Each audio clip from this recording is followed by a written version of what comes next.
G'day and welcome to the FantasyBros Sunday Showdown. I'm Dyl and I'm one half of the Fantasy Bros. Usually we have Stu joining us on the show, but he's a bit under the weather.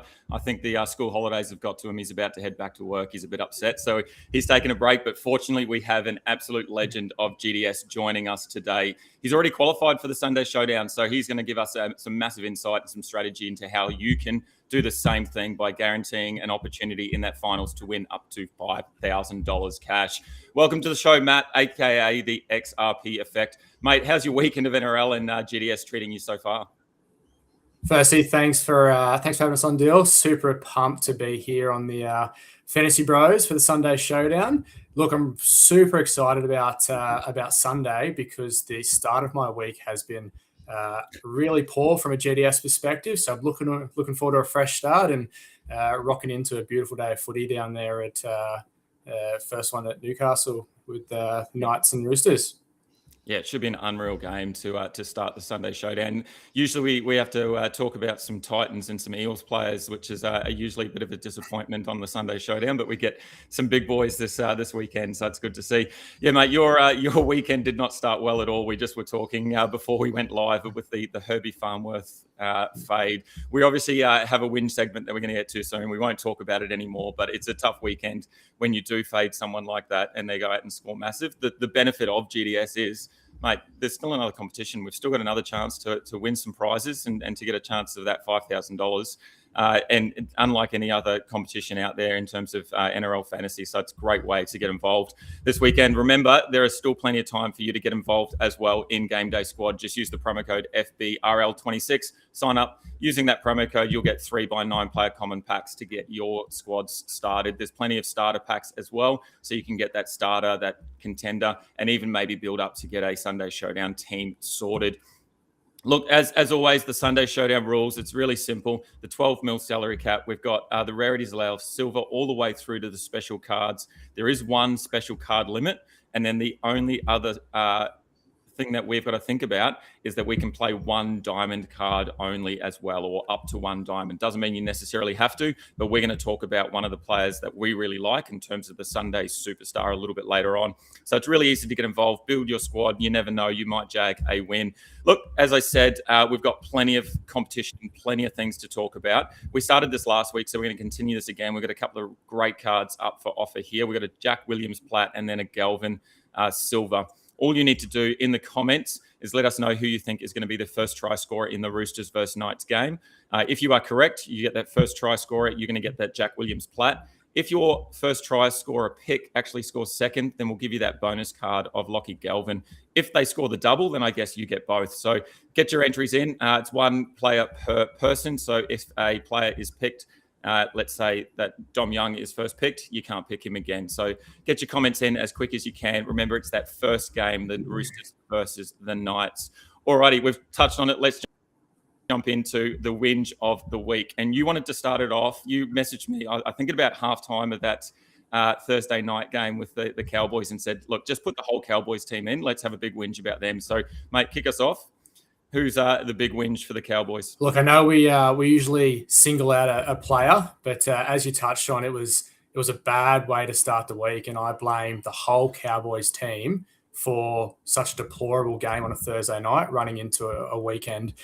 I thought this week there was a really good opportunity for the Cowboys against Manly, who were still running on a bit of a high from playing some Fosball.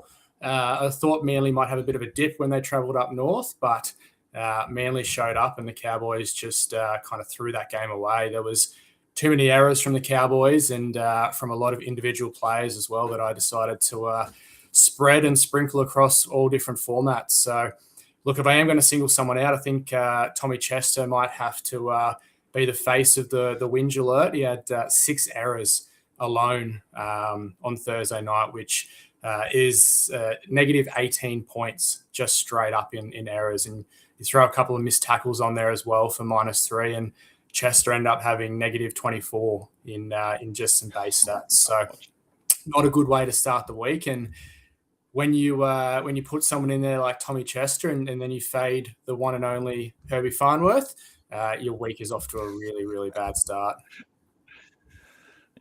Yeah, definitely. And look, I know a lot of coaches probably are the same whinge as I've got as well. You can see on screen there that I've got some random injured bloke, and I think the injuries are just piling up. And it's so frustrating to come off the weekend and see the players that are currently injured. Look, in terms of relevant GDS players, let's just run through a couple. Jesse Arthurs, Staggs, Walsh, Haas, King, Iongi, Lucas, Ponga, Best, David Fafita, Gray, Turbo, Ramian, Ronnie Muatalo, obviously that long-term injury. Lasardi, we don't know when he's back. Kinney went off injured with the ribs at the end of that game. Luke Metcalf as well.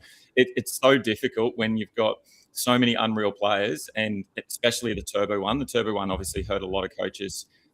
Turbo's hammy is just, I don't know what's going on with that bloke there. He's made of glass. But it's so hard to watch when you've got these guys that are just sitting on your bench and you can't do anything with them. The benefit is, though, that GameDay Squad, we can wipe our teams, we can start again next week, and we can pick players that are not injured compared to other fantasy platforms that require you to make a few trades or look at how you spend your salary, etc. So, yeah, it's a bit of a shame to see some of those blokes on the bench, but there is some upside there in that what we can do in this platform. The last one for me is on screen, Damien Cook. Now, I don't know about you, Matty, but I cannot get the bloke right. I think I played him for a couple of down games where he had 55 minutes. I think I played him when he was put out at centre for the rest of the game. I just cannot get it right. Last night he had 80 minutes. Obviously, the Jacob Little injury in the warm-up there that we talked about earlier, that the hammy concern, it probably guaranteed Cookie was going to get 80 minutes on the park. And, of course, most coaches would have locked in Harry Grant as their hooker, so we couldn't do anything about it. And 2 hookers is a little bit gross for me in my GDS comp, in my GDS side. So, yeah, a bit frustrating there. Is that someone that you probably would have brought into your side if you hadn't had that lock in? Yeah, absolutely. I think an 80-minute Damien Cook is an absolute lock into your GDS squad. Showed last night how easy it is for him to be able to score a try when he gets a quick line break through. And for us here at GameDay Squad, that just racks up a bulk amount of points.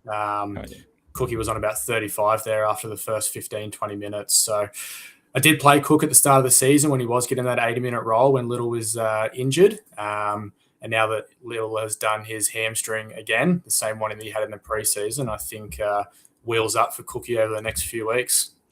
Yeah. Yeah. Look, off that game, 45 tackles, 3 tackle breaks, 70 running meters, which is something usual for Cook that we like to see, as he is one of those running dummy halves that we love. He added that try assist and then the line break and a try as well. He finished on 77 GDS points. So, yeah, if we can get something like that most weeks from Cookie, I think it's a lot better than what we're getting from Harry Grant. And even Brayley is a little bit down on his scoring as well. So, yeah, 80-minute Cookie all day, every day.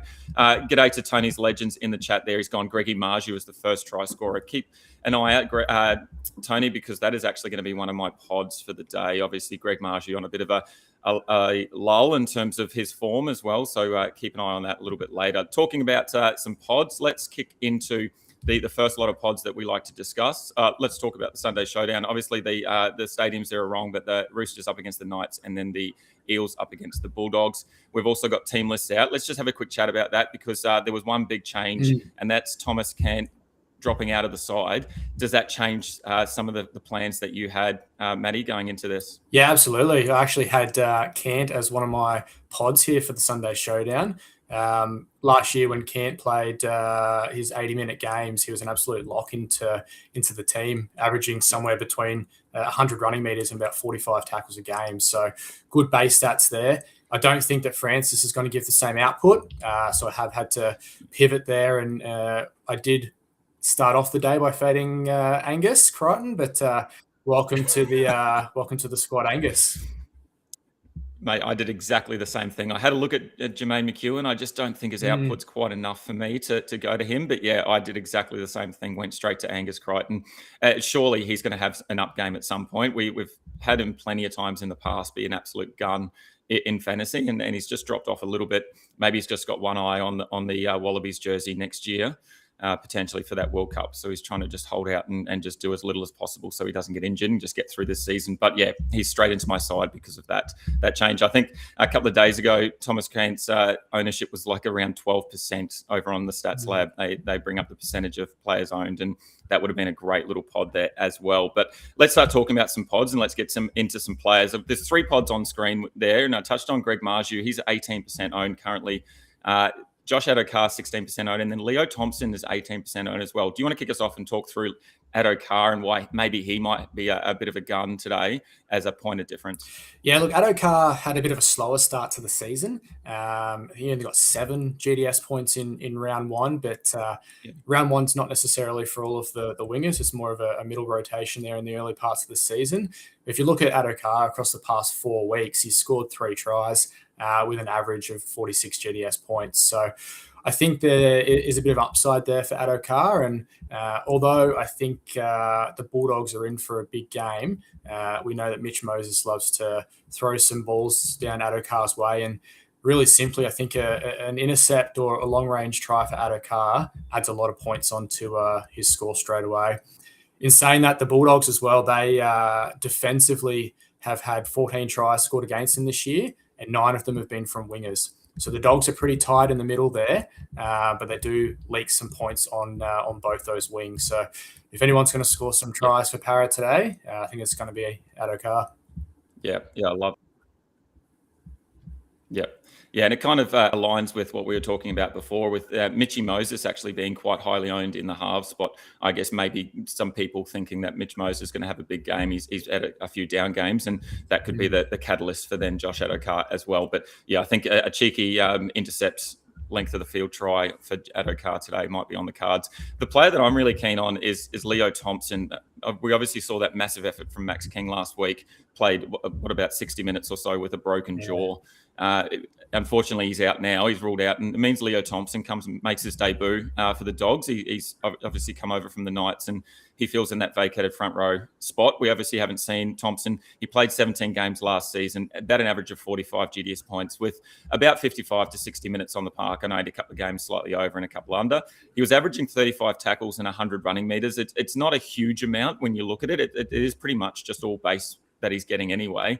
He was having 1 tackle break and 1 offload, so you can't expect a massive ceiling from him. But he's probably someone that, if you don't think Nath White or maybe Trey Mooney are going to be up for the match today, and maybe they don't score big against each other, maybe only one of them goes big, maybe there's some safety in Thompson. Question marks for me are probably around the minutes, coming back from injury, first game with the club. the bench seems a little bit light on those. We got Mann, Turpin, Hayes, and Statili on those first 4 bench spots. Obviously, that doesn't mean they're necessarily going to be the 4 blokes that come in, but you generally think that they'll be the ones playing. So Thompson could get a bit of time on the park. Is he someone that you might have a look at, or is it pretty simple that you just stick with your Naff White, your Jack Williams, and maybe your Trey Mooney, and then you move on to some upside in the edge? I think Leo Thompson's a great shout. I think for the reasons you said, there might be some concern. I think it's also exciting for Leo, being the first game for the club. He's got a lot to prove. Doggies actually gave him quite a high pay rise there in the off season. So if he's got something to prove, I think his game today will show it. I can't pick what the Dogs' rotation is on the bench each week. I always seem to get it wrong. So I've pivoted, and after the laid out there of Thomas Cant, I've thrown in Jacob Saifidi just because I think there might be some more solid minutes there from a rotation perspective for the Knights. And we've probably seen Saifidi's ceiling as well with that almost 80-point game. So we know what we can expect there. And there's probably, some safety in that as well, even though that's probably a point of difference in of itself with the Jacob Saifidi shout. In fact, I might just have a look there at what he's being owned. The last player that I think could be a big pod is Greg Marju. Obviously, you look at last week's game and face value, you'd never want to pick Marju again after what happened to him and what Taruva was able to do to him. But I think there's some opportunity there. He's obviously a far cry from the old 2023 Greg Marju, where it was all base and power and some massive attacking upside. And I think he finished as maybe the second best winger or something like that in the competition that season. His numbers are down across the board, and it's no surprise that his opposite wing in Dom Young is absolutely killing it at the moment because all the ball's going that way.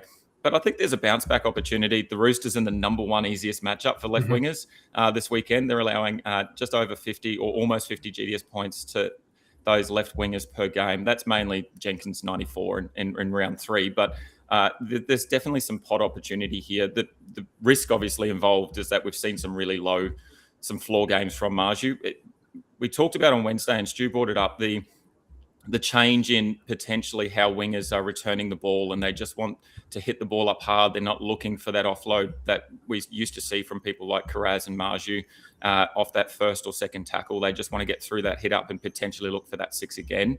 I feel like that's maybe killing Marju's game a little bit as well. We can't really rely on that base and power like we have in the past. So there's some upside of tries. There's some upside of matchup. Is Marju someone that you're going to look to get to, or is it just a little step too far for you, knowing that you've already got a win in the bag? So really, it's just you can play a bit of risk here and look at opportunities where you might be able to better your seeding. Yeah, so there is a bit of risk and reward here for me, and I think Marzu today's got a good chance for a lot of upside.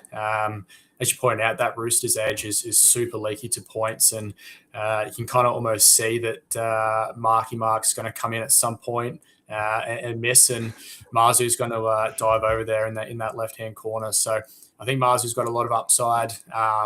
If we had the same conversation a year ago and said, would you rather Marzu or Dom Young, and who was going to be the most owned, I think Marzu would have been at 80%, and Young probably would have been at 2% there when he was at the Roosters.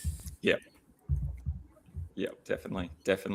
A couple of comments coming through as well for first try scorer, Mark there, as we just talked about. Sif Kanga, good on you, mate, getting around Mark Nwanga Titwazi. Matty P, g'day, Matty P, going the Dom Young shout. Ganners, as always, joining us. Great to see Ganners here. He has gone for Teddy himself. That's a good shout. I really like Scott Bell's shout. And Fletcher Sharp, I think he's in for a big game. I talked about him on Wednesday. Obviously playing out of position. He's playing in the fullback role. He's got the half tag for GDS. We love our out of position players. There's some upside there as well. The Roosters are allowing plenty of points to fullbacks. I think 53 GDS points on average. So there's some opportunity there. And then Fantasy Stats has gone with the Robert Toyer shout. I love that as well. I've got a few pieces of Robert Toyer across a couple of comps, so I'm pretty keen to get him going. Look, let's just take a minute for a sec before we get into a couple of salary pods. We obviously haven't talked about the fact that you have won a Sunday Showdown already. It's a lot different to a full round, a full slate competition where you've got plenty of options. Here, you've got to dig a little bit deeper and you've got to think about some strategies. So do you want to talk us through maybe what your strategy was in that win a couple of weeks ago, and then maybe what some strategy advice is for some other people that are looking to maybe make some big plays. Yeah, absolutely. Look, I think that week that I did have the win, it was a great week personally as well, being a Titans fan. So not often do we get a GDS win and a Titans win in the same week. So that was quite good. But on the back of that, I was quite confident heading into that week on just a couple of key players. So when I look at building my squad, I'm looking at trying to put in an all-star card somewhere for who I think is going to be the highest scorer. And in that particular week, Jaden Campbell was a card that I did have. So I put Campbell and locked him in. And then had a look at the next matchups. And for me, the Raiders were at that stage defensively not the greatest to halfback. So loaded up there on a diamond Nico Hines as well. So when you can have the right salary on the right players, it gives you a really good advantage across the rest of the competition, just to give you those extra points. So the strategy for me is, set your team up as all silvers to start off with. Yeah. That way you can make sure that you're locking in a team. I think there's been a lot of comments across multiple platforms where people have not changed their team or have had players who, not playing on the Sunday Showdown. So clear your squad, set it all for your silvers if possible, and then really target who you think has got the best matchups there and load up on your salaries for them. And that's definitely, I do exactly the same thing, play my silvers and then look for salary later in the week potentially. I have a look at the percentage owned and those matchup data over at the Stats Lab. So if you don't have access to that, make sure you head over to the statslab.app. They have plenty of analysis tools over there to help you. And I love the matchup comparison that they do have. It gives you all of the matchups. It gives you every player in that position that's played against that team. So it allows you to have that real deep analysis of those numbers rather than just what we're seeing at face value. So that helps us out a lot. And I do exactly the same thing. The hard part is having a look for that all-star and whether you own that all-star or not. I know there's a couple of floating around today that we can look at, Teddy being one of them, Gagai being another, Marju even has an all-star as well. So there's plenty of options for you to be able to bring one of those all-stars in.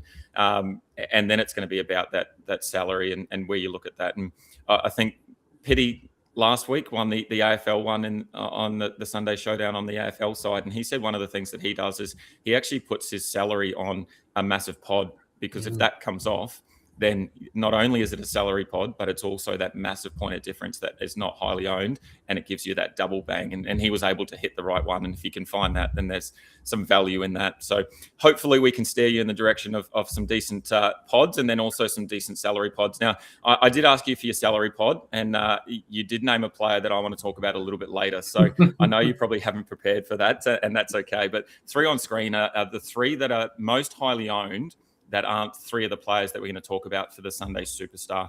That's Dane Gagai, who's just on an absolute ripper run at the moment for a 60-year-old bloke playing in the NRL. I feel like he's been around for so long. And what did I say the other day? He's on about 37 tackle breaks, the most of any centre at the moment. It's absolutely unreal. Reece Robson's the one that I want to touch on, though. I think there's some upside here for playing your salary on a bloke that's 62% owned, which I know doesn't seem like much, but there's not many options for that hooker role. And it's really Reece Robson or Phoenix Crossland is probably the only two options. Is Reece Robson someone that you're looking at putting salary on purely because a lot of coaches are going to him and there's not many options outside of it? Yeah, I think you're right. Like that Robson and Crossland matchup, you're either going to choose one of those two hookers this week. When I have a look at Robson, he's coming back from that injury at the start of the season. He's just starting to find some form, right? So last week, I think he ended up with about 56 or 57 there in GDS points. And he's almost got that guaranteed 80 minutes now. So I think he's a really good shout there from a salary pod perspective. Do love that Jackie Williams one though. Geez, he's really, really juicy matchup there, moving to the edge. I think that really shores up that Parramatta edge as well. So could be a little bit of risk there for the Doggies. He'll be matching up against Preston, right, on that edge. Should be. Yeah. So either Preston's going to get some good tackle busts, or Jackie Williams is going to get some missed tackles. So it could be a double-edged sword on that one. Yeah. Yeah.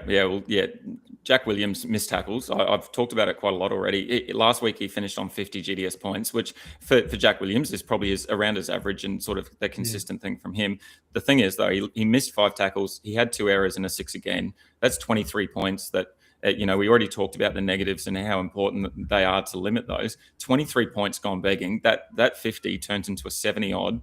And that looks like an unreal score for your middle. That's sort of, your Haas, your May starting to get into that realm of players. And he moves to the edge, as you say. I think it could be a massive score. The problem is, can he clean up those missed tackles? Can he clean up those errors? And maybe that's something that we can see if he does move to the edge. Maybe there's a little bit less pressure on him and some help around him to get those tackles made. We'll just have to wait and see what that looks like. But yeah, I think he's one of the most highly owned players, and for good reason, because he's probably the most informed middle that we've got there at the moment. But yeah, it's just going to be whether he can limit those demerits. And then Dane Gagai is just on another planet. And if we are looking at the percentages, he's the most highly owned centre, and then he's 76% owned across all of the competition for the Sunday Showdown at the moment. So a lot of coaches want a piece of him. And then there's not a huge amount of options outside of him in the centre role already. Stephen Crichton, I believe, has been ruled out. There's obviously Robert Toyer that we've talked about that Fantasy Stats is going for with the first try. So there's not a huge amount outside of that anyway, which is not bad either. The less decisions that we have to make, probably the better sometimes as well. I think that helps us a lot. Alrighty, let's jump into our Sunday superstars. We touched on it, but mate, I'm going to get you to kick us off. Jacob Preston, you just talked about him and potentially his tackle break ability. 2 weeks ago, I wrote him off and said, I'm never playing Jacob Preston again. Then he went out and absolutely destroyed the Panthers. Do you expect that's going to be the game again today for Presto, or do you think that it's going to be more of a slog? No, I think very, very similar to that last chat we had there about Jack Williams. I think it's a good matchup for Preston.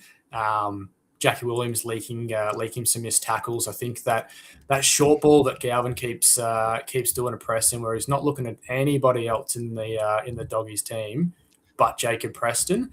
I think he's going to get absolutely fed today. I'm going to put him down for 2 meat pies as well. I reckon he's going to get there across the line. That matchup there, it's looking juicy. So for me, Preston's an absolute lock as a Sunday superstar, and Galvin from you looks like a really good shout too. Double up on some tries and try assists there. Yeah, and I guess that's one of the reasons why I'm going with Galvin, is because of that partnership that he's starting to form with Preston, and we saw that obviously and the damage that caused against the Panthers, who are a defensively sound side, coming up against a team that is the opposite of defensively sound. They just let 50 points in to your boys, the Titans, last week. So there's obviously a lot to clean up with the Eels, but Galvin as well. He's had some really good games and he's starting to find some form. He's sitting just shy of 50 GDS points on average, which it probably doesn't seem like too much. There's probably some room there where he can really improve. He's only had 2 try assists so far this season, which I found really interesting, that he's still sitting on that 50 with only those 2. So that obviously means that there's plenty of upside still to come. It's off the back of his base and power where he's getting all of those stats for GDS at the moment. So there's obviously an opportunity to really increase those attacking stats to something that we've seen in the past from Galvin. He's probably finding some form as well in terms of his running game and starting to find his feet a little bit better, and that I don't know what happened on field, but between Galvin and Burton a couple of weeks ago with the shift between Burton and Crichton, but whatever happened there seems to have dissipated, and they seem to be all good now and ready to go. So I'm really keen. The Eels as well, they've allowed plenty to right halves. They're currently allowing an average of 65 GDS points to right halves. That's Adam Reynolds, at the end of his career on scoring an 81. It's Cleary, who's an absolute beast, scoring 84. Campbell last week, 101. I just think that connection with Galvin and Preston is going to be massive. And I think that's going to be, the benefit is I think playing both of them and having that short ball to Preston. Preston goes over for the try, Galvin gets rewarded as well. So I think that's a really good shout there. Yeah. I've got the same, on the Parramatta, that left-hand side, I got the same statistics there. Like, they're leaking like an average of 70 points across the right-hand side, either halfback or the second rower. Like, that's an absolute dream matchup if you're looking for a showdown to put some salary on. be doubling up there on your press and your Galvin. I mean, Parramatta even allowed 73 points to Josh Madden. Like even the Titans aren't doing that this year, so I think we really got to have a look at both Galvin and Preston.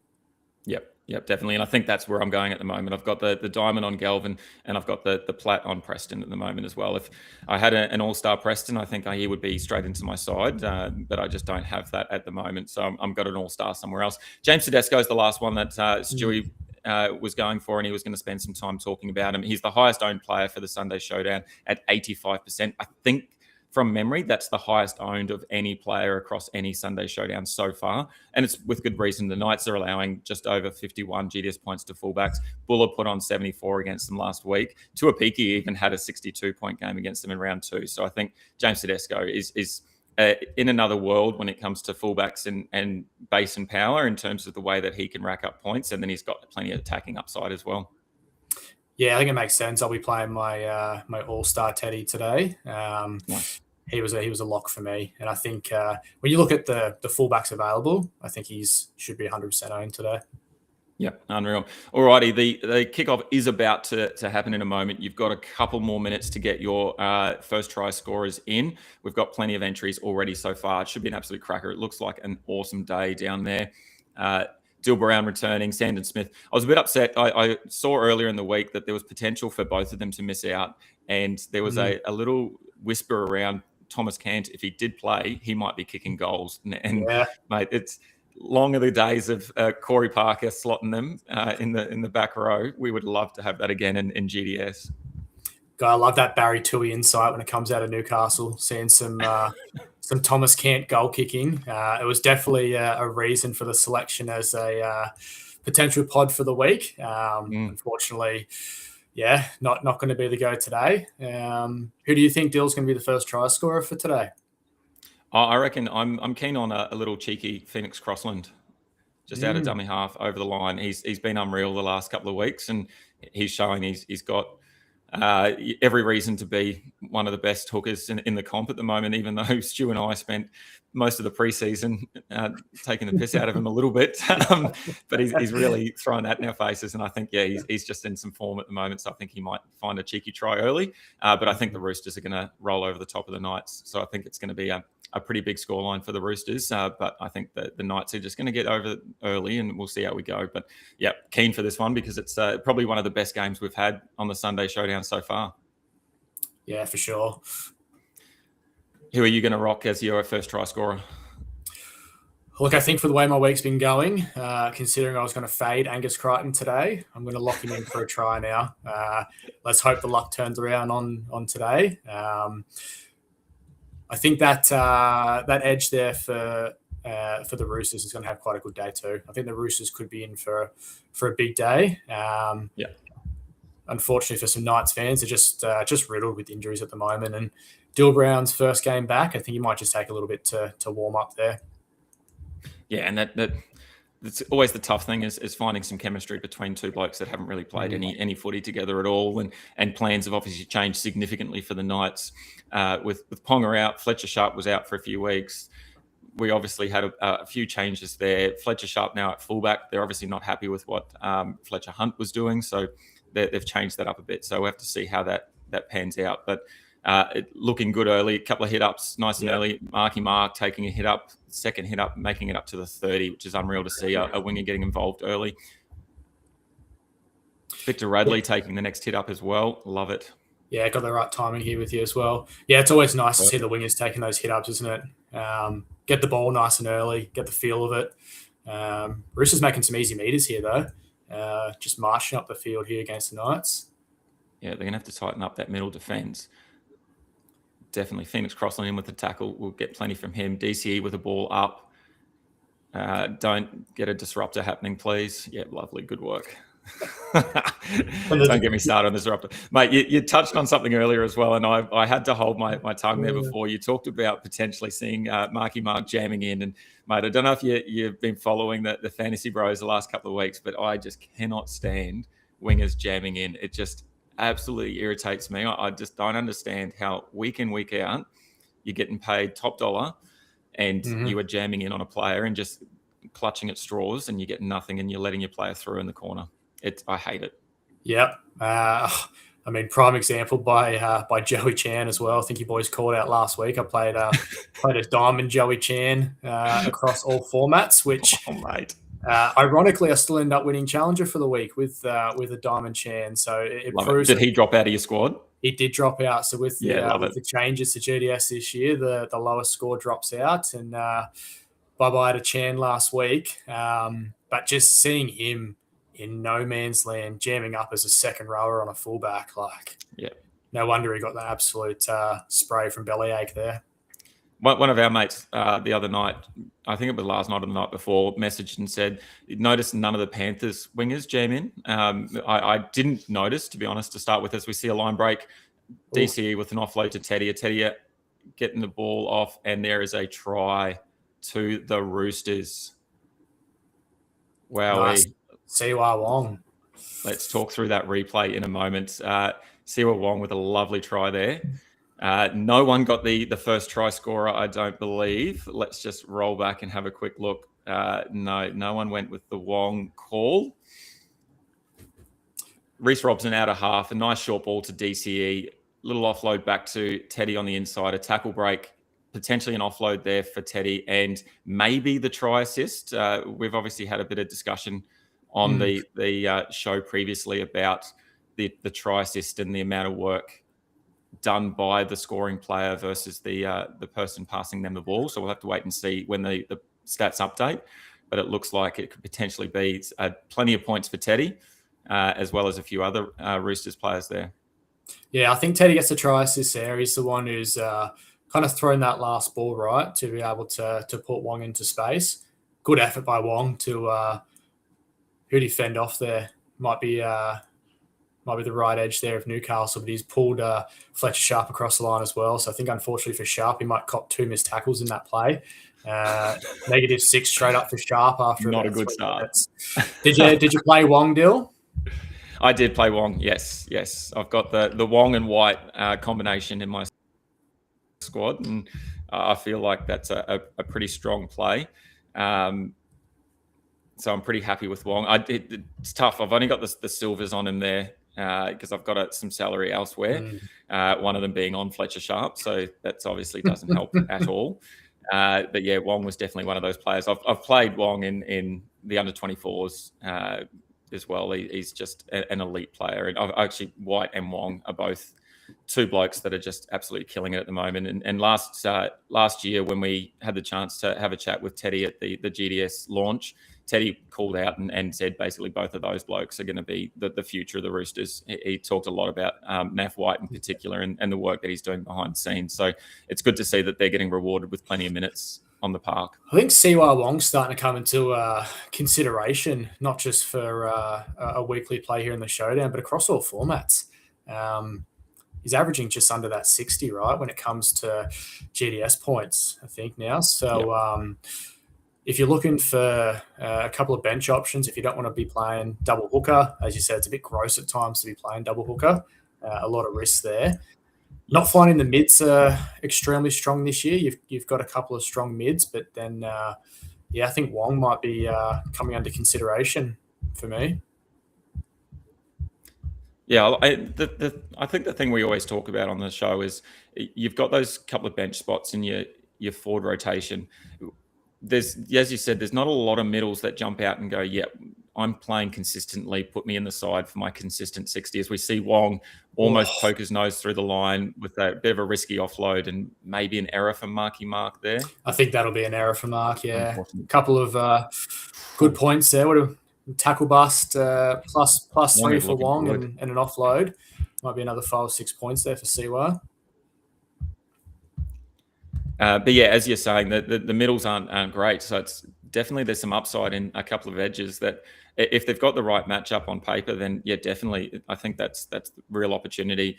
I think Wong is, as you said, potentially one of those players that maybe is starting to become a little bit matchup proof as well. We obviously saw a down game in the first game. The minutes were sort of all over the place. But once they start to become a bit more consistent, and I think once the coaches find that rotation with the 6-man but only 4 being rotated into the game. I think once we've got a little bit more consistency around that, I think we're going to see those numbers on the field a little bit more consistent from Wong and from White as well, for that matter. And I think that's where we're going to be able to start playing him a little bit more. Yeah, agreed. We can see so far Teddy's on 17 points. He has been awarded the try assist and a line break as well. Love it. Love it.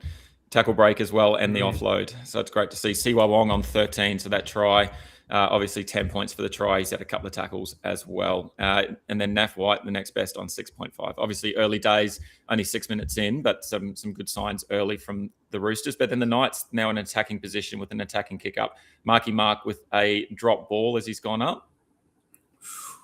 Any interference on that play there, Dyl? No. Yeah, they're calling it a penalty that he's taken the legs out. I don't know. We talked about it last week. I hate this new rule, the new interpretation. I'm not sure the impact. It's definitely having a negative impact. I'm not sure. I'm not sure every round, and it's the same instant and 3 different results occur. So it's quite hard to know what's happening. Yeah, I think the precedent got set last week too early in the game with the deflector or the Robbie Toya deflector, and then it kind of just carried on right through the rest of the game. Finding that trend in some of the games now, if there's an early contentious call to kind of back up the ref and solidify the bunker, they're continuing on the bad calls for the rest of the game as well.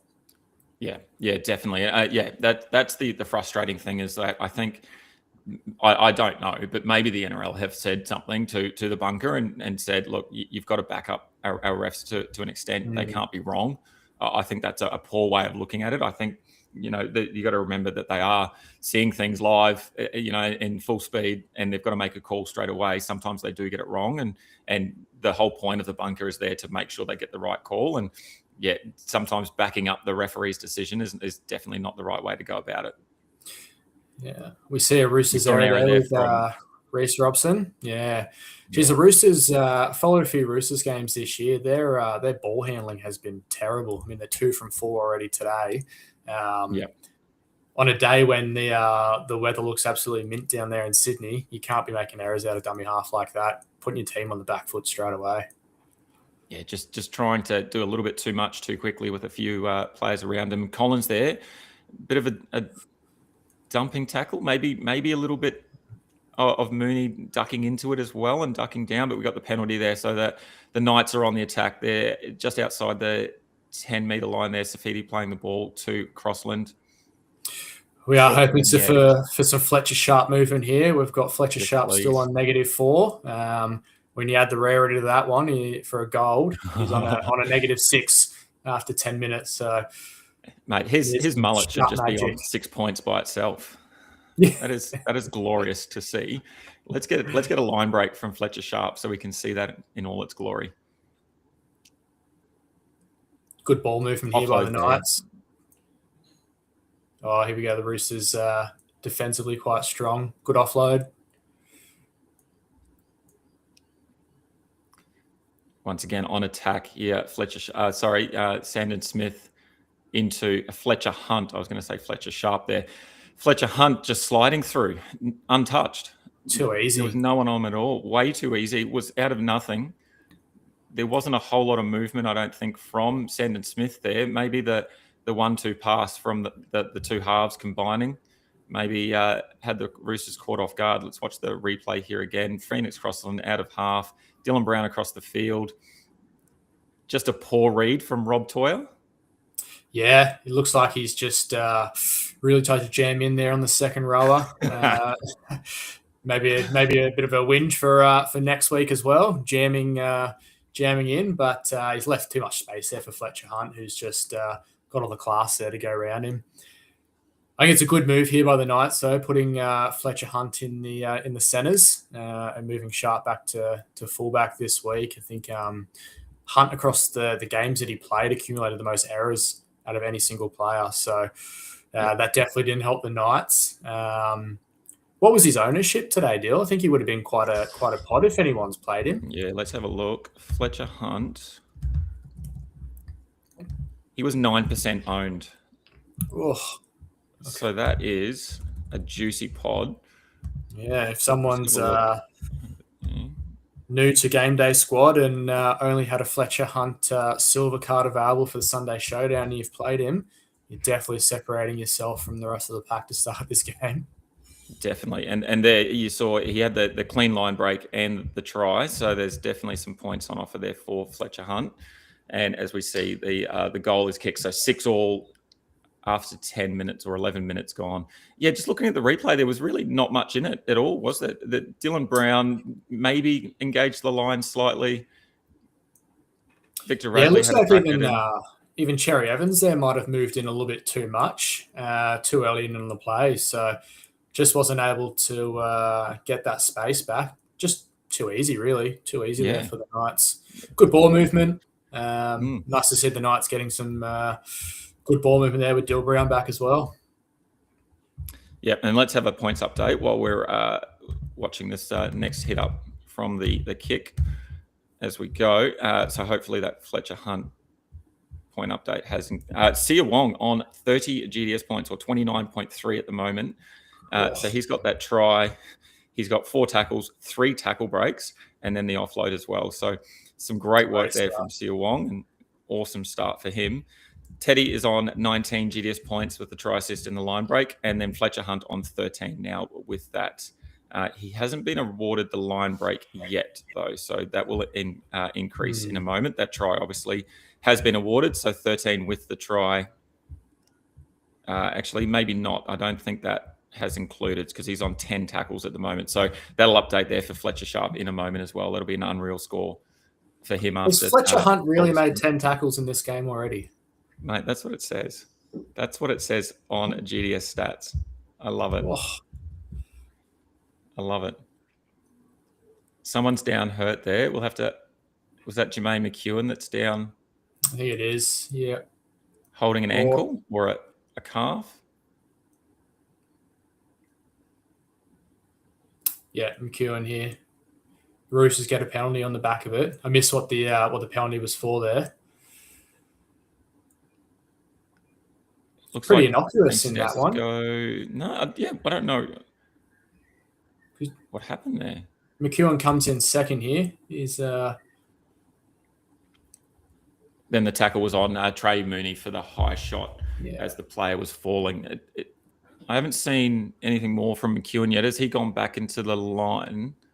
It looks like he's gone back. He's hobbling. Yeah, okay. All right, we'll have to keep an eye on that. Hopefully, if you did play Jermaine McEwen as your pivot from Thomas Cant, hopefully he stays on the field and he can shake off that injury. There's nothing worse than cramp in the first 13 minutes of the game, is it? Mate, it just brings back that Turbo vibe. That was so frustrating. Yeah, I think we all knew that Turbo there was going to be our lowest score for the week straight away, and nice to have him drop off.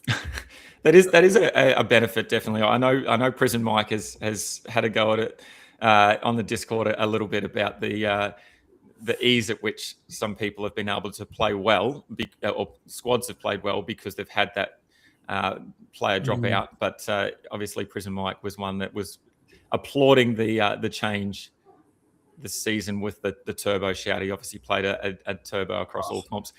Here comes Hugo Savala. What a great take in the air by Toops. Mate, do you want to talk through this replay of this try from Hugo Savala when they bring it up again? Yeah, no dramas. It was pretty well orchestrated here by Sammy Walker. I don't know what tackle it was, but Sam puts up a nice crossfield kick there over to the wing of Toops. Probably catches about 5 meters out. Hasn't put it right on the try line, but Toops in all of his glory there has caught it and thrown a really good ball behind there to Hugo Savala, who is kind of making that centre position his own in the past few weeks. I think he's given a lot of difference there to the Roosters' attack. I know Billy Smith's quite good defensively on that side for him, but a bit of a liability when it comes to injuries, and that's just a really good try, really good setup. Roosters in front, 10-6 with a kick to come. We see there Dom Young not even attempting to go up for the ball. For me, I think that potentially, obviously, I don't know what Dom Young's thinking, but is that a result of this disruptor and the unsure wingers really not sure how to go about attacking the ball in the air because they're going to get done for a penalty there? For me, it just seems like you should be going up for every ball, and there should be every opportunity for both players to have a crack at it. But yeah, Dom Young not even attempting to go up for that ball. Maybe that's a result of, maybe that's a tactic now for some teams where they let the attacking player jump up, then try to wrap them up and get that 6 tackle straight away. Yeah, I think it is. I mean, Stu can probably provide some more insight to it when he gets back next week. But I've seen the Raiders doing a fair bit of that, where they're not waiting for a contest. Just bomb goes up, the team catches it, and the Raiders are just making the tackle, and it's a 6 new set for the Raiders. So I think it's a bit of strategy now getting involved with it, right? But when you've got someone who's 2 meters tall in Daniel Tupou on the wing, good luck to you if you're trying to make a contest with him anyway. Oh, Dom Young's pretty tall as well. It'd be interesting to see actually how tall they are against each other. But yeah, it is definitely attacking. I've seen quite a bit of it over the last sort of week and a half where, yeah, players are letting others go up and then they're just trying to wrap that ball up. And it obviously can lead to that potential offload, the second kick or the try that we just saw there that is obviously the downside. I think for me, I would prefer players to go up, make an attempt, and then get penalised. I would rather not knowing what's going to happen and at least making it a 50-50 contest than potentially having so many other variables involved afterwards. But that's obviously something that's going to continue to be an issue and potentially can be a benefit for any coaches that are playing certain players in GDS. As we see the Roosters get through their set after points with another bomb, Toya went up, but I think he left it behind, so it should be Knight's ball there. So there's an error potentially from... Maybe an error from Rob Toya. No, maybe not. It looks like they've just called the changeover, so maybe he won't get the error call on him there, which is nice to see. Any Rob Toya owners. Alrighty, another quick points update, and then we might call it a day soon, mate. So we want to get into some footy this afternoon and have a bit of fun. Sia Wong's on 33.4. James Tedesco is on 33 GDS points. So he is really going along nicely. That is 6 tackle breaks from James Tedesco already. We obviously know he can just break tackles for fun, and 6 tackle breaks is unreal. 3 points for a tackle break. So we want to see plenty more of that. Fletcher Hunt on 22.3. So he's got the 1 try, he's got the 1 line break, and then, 10 tackles according to the GDS stats provider. Remember, that's not Cal and Tom just typing in some stats there. They've got the provider that does that all for them. So don't complain to Cal or Tom or Stewie or I. I know the other day someone had asked us about some stats, and we're like, mate, we've got nothing. Just because it's called the FantasyBros Sunday Showdown, we don't control the stats on a Sunday. So don't come to us. Then Sammy Walker's the next best. He's on 13. So there's a bit of a difference there between the top two. As we see Trey Mooney just an absolute clean line break out of nowhere. Straight through. And a little swan dive at the end of that, just to rub a little bit of salt into the wound of the Roosters fans. Geez, not often you see a front rower get that much space down the middle. I think he's gone untouched from about 30 metres out there. That's a pretty weak defence there in the middle from the Chooks. I'm not too sure who was... lining up on him there defensively. What do we got? Got a bit of a short ball here. It just looks like Lindsay Collins is thinking that he's in the back line there and shifting out. Left. Looks like, is it Angus Crichton there that maybe made the touch? He sort of called his touch. Yeah, Angus Crichton's only stuck out 4 fingers there, not 5, and failed to make a tackle. Look, unfortunately, that's probably me. I've jinxed Angus Crichton today. I said I bought him in late. Sorry, Angus, for the long jinx there, but let's hope he can rebound. But Trey Mooney, what a good start to the year Trey Mooney had. Obviously had a few weeks out there, but maybe this is a resurgence game for him again. I think a line break. And he was already on two tries in 6 games. That's a 3rd try. So half a try a game, 1 every 2 games. That's unreal from a front rower. Little bit of adding Fanua Blake Warriors spec back in the day when, what was he on, about 15 tries at the end of the season? So Yeah, I was just thinking about that comparison there. He's got very similar attributes there to AFB. I mean, if Mooney's back and he can provide that punch there through for Newcastle up the middle, then that'll create some good space out the back later on as well for your likes of Sharp and maybe even Fletcher Hunt again. I think it's I'm loving this back and forward. This is unreal game for the first game of the Sunday Showdown. Completely different to how I thought it was going to go. I thought that the Knights might go back to their old ways after that absolute drumming from the Tigers last week. I thought they might go back inside themselves and just chuck it in for the season. But they're showing some ticker here, especially, as you said, a lot of players out, a lot of injuries and a lot of changes made to the side. So obviously the couple of changes are working at the moment.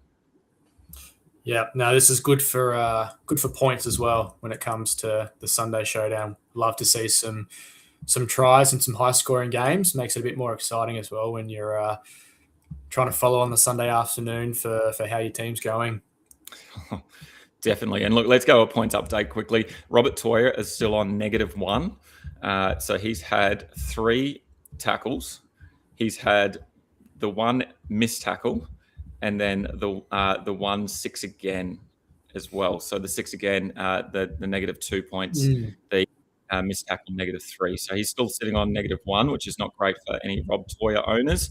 And then Fletcher Sharp, hopefully he's increased his score as well. Let's just have a quick look where he's up to. And he's sitting on 4.7 at the moment. So it's good to see he's not on the negatives, which is great. We have just had an error attributed there to Rob Toyer as well. So he's actually gone back to -4 now after 20 minutes. -4. Oh, I've played him in my under 24. I've played anyway. Well, I think he would have been quite a highly owned player across the 24s format. Even today, I mean, what's Rob Toyer scored the first 2 tries, I think, in a couple of the Chooks games this year, and just looked dominant on that right edge. So, look, if you decided to fade him and thought that it was a good option to play Fletcher Hunt instead of Rob Toyer, absolutely cheering. Bit of Gagai there, and then McEwen down the side. So it looks like McEwen's injuries all good. Robert Toyer owned by 55% of teams in the Sunday Showdown, owned by 47% of teams in the under 24. As we see, Fletcher Hunt again takes a leap, 2 hands up in the air, catches it clean, and comes Fletcher down Hunt with a second try. Hands up if you had the Fletcher Hunt. Wowee. If you've got that Fletcher Hunt, I think you've won your ticket into the Sunday Showdown. Look, I think he's getting himself 3 Dally M points at this stage as well. Do we have ourselves a deflector here, though? Did Sandon Smith make a genuine attempt there to catch the ball, or has he just gone up one-handed? Again, I believe that the interpretation is if you start your movement with going with 2 hands up and then that moves into the one hand, that is okay. It's only when you only go up with 1 hand. But I could be wrong because the try has been confirmed. So the try is good. The try is good. Who really knows? But we've got the kick over from Dill Brown, a metre inside the goal, 2 metres inside. Marky Mark goes up for it and is just cleanly out-jumped by Fletcher Hunt. Just much better timing from Hunt, moving onto the ball, so he had the momentum. Marky Mark just couldn't do enough with it. And Fletcher Hunt, first career try double. So great work from Fletcher Hunt there. It's good. Well, I think by the end of this next points update, Fletcher Hunt might be leading here for us on GDS. Trey Mooney's had a bit of an update, got himself up to 29 GDS points. And with that try there, Hunt's up to 35. Wow, 35. So those 9% of players. That I wonder how many teams that translates to in terms of 9% of teams owning Fletcher Hunt. I would love to see that, and it'd be interesting to see the percentage of teams that have Fletcher Hunt, and then the top players as well in terms of Siwa Wong, in terms of James Tedesco, Trey Mooney, etc. Obviously, we don't get to see that, and that's half the fun of GDS as well, as not knowing who your opponent has and having to make some decisions without that knowledge as well. Okay, sometimes it doesn't matter as well. I know the week that I won, Aramaho got 97 GDS points, and I didn't select him that week, so there is a chance that even though someone might go large, if they have such a low ownership and you've got some stability there across the rest of your team, you still can win the week as well. With that particular week, a gold or a platinum Aaron Maho wouldn't have gone astray, but he might have found himself in my under-24s team rather than my Sunday Showdown team. Yeah, and that's the other thing, that the questions are always around where do you play certain players and how do you diversify your rarities across the competitions. We can play up to 6 competitions. Obviously, with the under-24s, the prime time and the Sunday Showdown, it adds a different element. We're playing players that we probably wouldn't normally play in our full slate. But people like James Tedesco is going to be highly owned across all competitions. And you've got to think about, where do I get my rarities from in terms of James Tedesco? I've got to have a couple of plats. I've got to have that diamond and whatever else to be able to build our squad. So it's really interesting, and I love it that it's meaning that a lot of those platinums that were almost not worthless but almost worthless, and now there's some real value in them to keep them. And I know James Tedesco diamond, for example, it's all gone. You can't get another James Tedesco diamond because they've all been packed and there's none on the market. So it's hard to have that. There's only 100 blokes potentially, or 100 up to 100 squads that have a James Tedesco. If you've got a couple of gems of James Tedesco, then you're lucky, and you've got a couple of comps you can play them in. But that just becomes another strategy in of itself, and another element that you've got to consider, that some of these players are just so rare now because of that 100 card limit. We had a great take there by Fletcher Sharp, right on the try line. Tedesco was absolutely flying through, but Roosters here with some good D might be able to trap them here in 10 metres. Yeah, Greg the Legs got made some good meters there. Nice little run out of dummy half. And again, just another point update. Fletcher Hunt's gone up to 38. So that's unreal to see. Fletcher Hunt, 38. Sia Wong, 37. James Tedesco still on that 34. 33, 34. And then Trey Mooney still on that 26. Naf White into 19. Victor Radley there as well. And then Dill Brown, because of that kick across the park, he's got the try assist there. He's the highest scoring half so far, which is interesting because Sammy Walker's just behind him. As it updates again, Dill Brown now gone up to 20.4. So it's good to see. Absolutely killing it. Dill, have you checked the other end of the spectrum there and seeing Rob Toy has now gone to -5? Oh, I don't want to. Oh, no. We might have a Rob Toy pulling a Dom Young game this one. And I'm gonna have an early whinge, I think, about Rob Toya already. I just refreshed then, and he's gone down to -1.1. So maybe he's done something. I haven't seen anything. Maybe there's a tackle bust there. He just had his first hit up for about 11 metres. Might have got a tackle bust in that one as well. Love to see it. All right, some other players that we've talked about. Greg Marju, our potential pod, 2.8. On the other side, Dom Young on 4.2. So if you went either way at the moment, it's not looking too good. Phoenix Crossland on 6 compared to Reece Robson, who's on 12.4 at the moment. Reece Robson, 14 tackles, and then I think a missed tackle. An error there as well that we saw earlier. Jacob Saifidi on 12. So if you went Jacob Saifidi route over someone like Leo Thompson, only 12 points so far, but there's obviously plenty of time to go. The Jacob Saifidi shout, by the way, is 44% owned in the Sunday Showdown. So a little bit of a pod, I think, across the middle forward section. Let's just have a look at where he's placed based on all the other middle forwards. He is actually the third most owned middle forward. So he's more highly owned than Trey Mooney, Victor Radley, and then, as I said, Leo Thompson as well. Jackie Williams still on that 77% now ownership. So a couple of late additions there once we called him out as a salary pod. So good to see a couple of changes there. All right, mate, I am going to leave it there. We've had a whole lot of fun. Thank you so much for joining us. It must be great for you to be able to put your feet up a little bit and not be as stressed out about booking your ticket to the finals for the Sunday Showdown. Me, on the other hand, I'm sweating on every play at the moment that that Rob Toyer makes. So fingers crossed he can get me a decent score. Otherwise, thank God that players drop out of your side, because I'd say he's probably going to be one that drops out.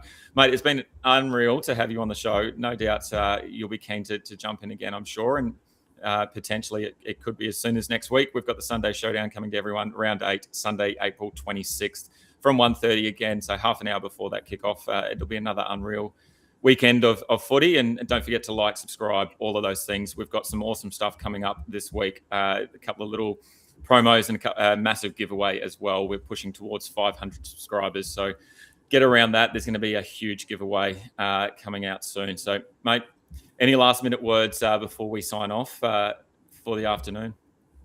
Thanks, Dyl, and to the bros for having me on. If anybody wants some support setting up their teams and is new to GDS, can hit me up in the Discord, the XRP, or send me a message on Facebook as well. I'll be more than happy to help support putting your teams together here for the Sunday Showdowns.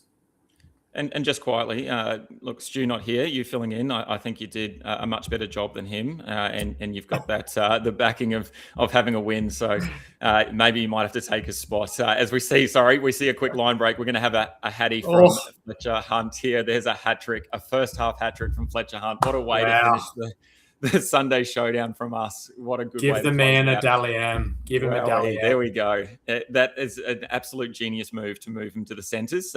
He was wasted at fullback.